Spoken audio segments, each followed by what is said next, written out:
30 ans, l'Association des femmes juristes du Burkina Faso, AFJBF, a fait de la lutte pour le respect des droits de la femme et de la jeune fille son cheval de bataille. Elle a marqué une hâte le samedi 24 février pour commémorer cette 30e année d'existence qui a connu également l'inauguration du siège de l'association. La célébration du trentenaire de l'AFJBF vient soutenir la vision et le rôle de l'organisation dans la sphère des associations féministes. Nous avons quand même une raison d'être satisfaites. Satisfaites de ces 30 ans d'existence parce que nous avons vu que beaucoup de choses ont changé. À travers les sensibilisations, les femmes arrivent et acceptent de dénoncer de plus en plus les violences qu'elles subissent. Alors qu'il y a 30 ans, il y a 20 ans, ce n'était pas évident parce que les femmes avaient toujours peur, elles ne savaient pas comment se faire écouter et entendre, mais avec les sensibilisations de l'association des femmes juristes et l'accompagnement, les femmes sont plus aptes à venir vers nous. Durant ces 30 ans-là, un travail énorme a été abattu et nous pensons pouvoir continuer dans la même lancée pour arriver à un monde où il n'y aura pas de discrimination. Pour la seule année 2023, ce sont environ 900 victimes de violences basées sur le genre qui ont été recensées, d'où la nécessité d'intensifier les sensibilisations par la création de nouvelles infrastructures de lutte dans ce deuxième site de prise en charge. La clinique juridique, c'est une structure, un centre d'écoute et de conseil. Et les services offerts par la clinique, c'est l'écoute, les conseils, l'orientation juridique, judiciaire et psychologie.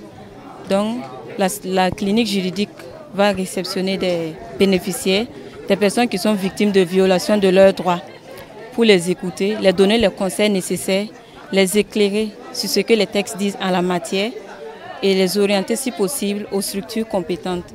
Implantée dans l'arrondissement 12 de la ville de Ouagadougou, dans le quartier Balkui, la nouvelle clinique juridique permettra de désengorger la première, sise au quartier 1200 logements.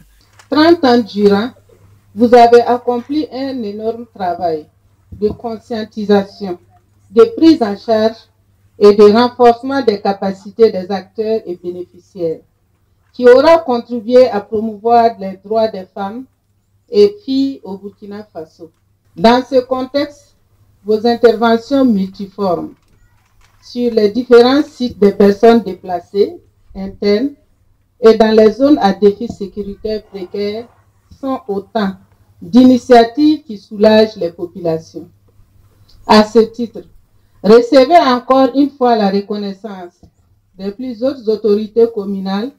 Je puis vous assurer de mon soutien et de mon accompagnement pour vaincre les difficultés de tout genre qui limitent et limiteront votre avancée dans la lutte contre les inégalités.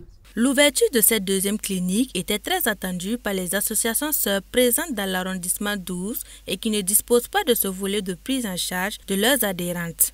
Moi, je me réjouis aujourd'hui qu'il y ait ce service qui s'offre aux femmes de pouvoir venir porter leurs préoccupations afin de pouvoir avoir une prise en charge. Et je me rappelle qu'il y a quelques mois, elles m'ont contacté pour mobiliser les femmes au niveau de la mairie et elles sont venues sensibiliser, former les femmes sur les violences basées sur le genre.